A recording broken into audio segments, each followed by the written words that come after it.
motor.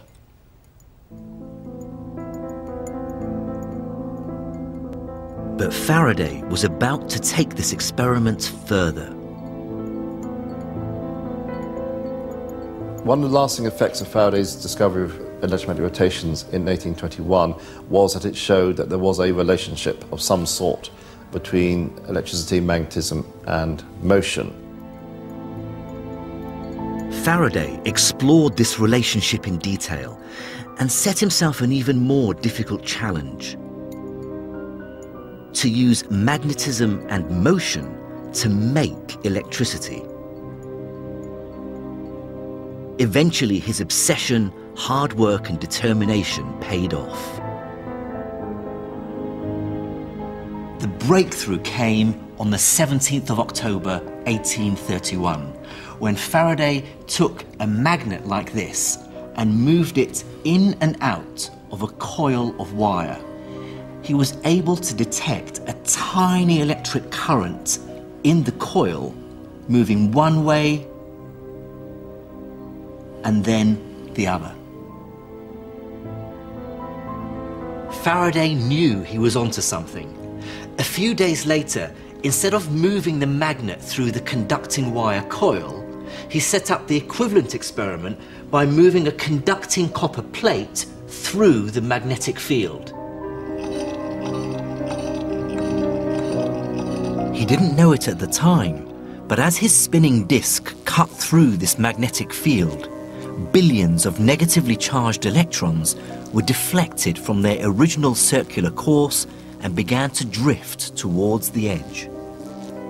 A negative charge built up at the outer edge of the disc, leaving a positive charge at the center. And once the disc was connected to wires, the electrons flowed in a steady stream.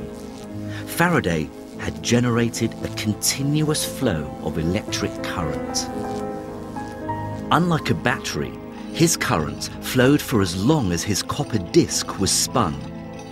He'd created electrical power directly from mechanical power. Although Faraday's discovery of induction was extraordinarily important in its own right and had profound effects for the understanding of electricity and technology for the rest of the 19th century, for Faraday, what it did was to open up a decade of powerful research, because it gave him the clue about how he should pursue his research. While Faraday continued his work, trying to understand the very nature of electricity, inventors from across Europe were less interested in the science and more interested in how electricity could make them money. What's actually quite remarkable, certainly from a contemporary perspective, is that by and large, nobody really seems to care very much what electricity is.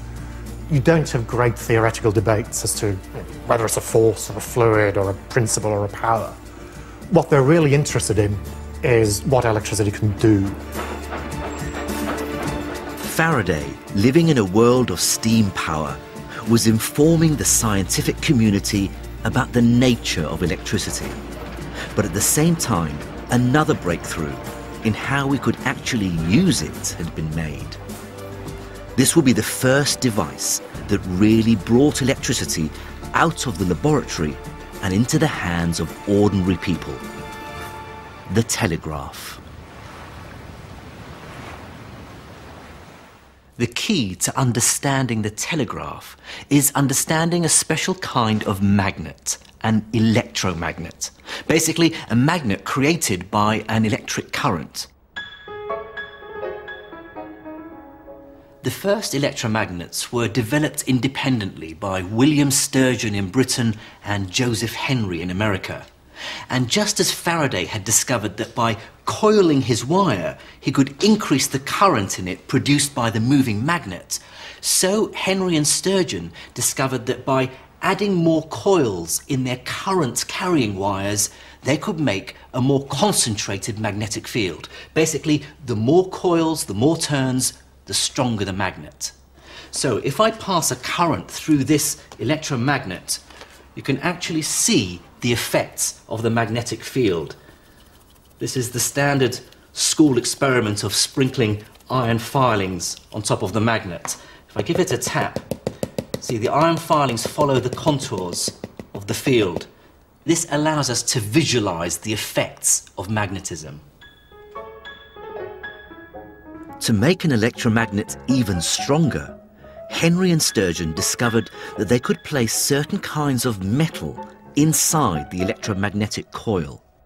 The reason iron is so effective is fascinating, because you can think of it as being made up of lots of tiny magnets, all pointing in random directions. At the moment, this is not a magnet. The tiny magnets inside are aligned similarly to these compass needles. If you see, they're all pointing in different directions.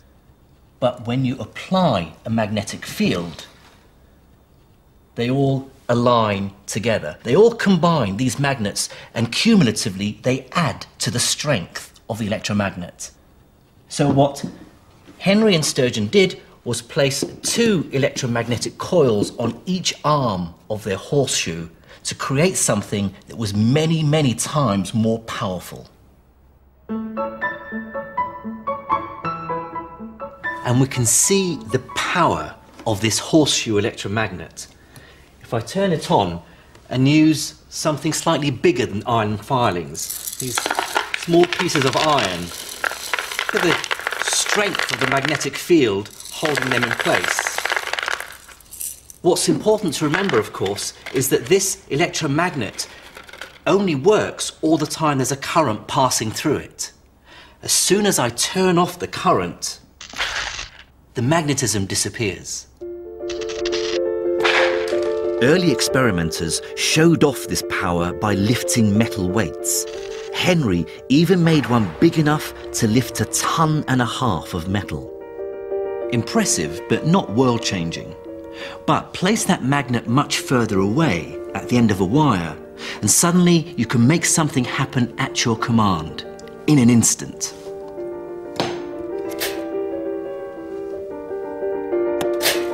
This ability to control a magnet at a distance is one of the most useful things we've ever discovered.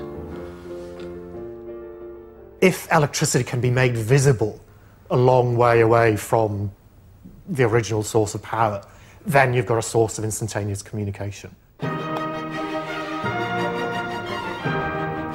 By the middle of the 1840s, Samuel Morse had developed a messaging system based on how long an electrical circuit was switched on or off. A long pulse of currents for a dash, a short burst for a dot. This allowed messages to be sent and received by using a simple code. Contemporary early Victorian commentators reflect on the fact that electricity and the telegraph is literally making their world a smaller place. You very often get a sort of rhetoric throughout the 19th century when people are talking about the telegraph, about how more communication, more understanding will render war obsolete because we'll all understand each other better. I mean, retrospectively, it seems hopelessly utopian.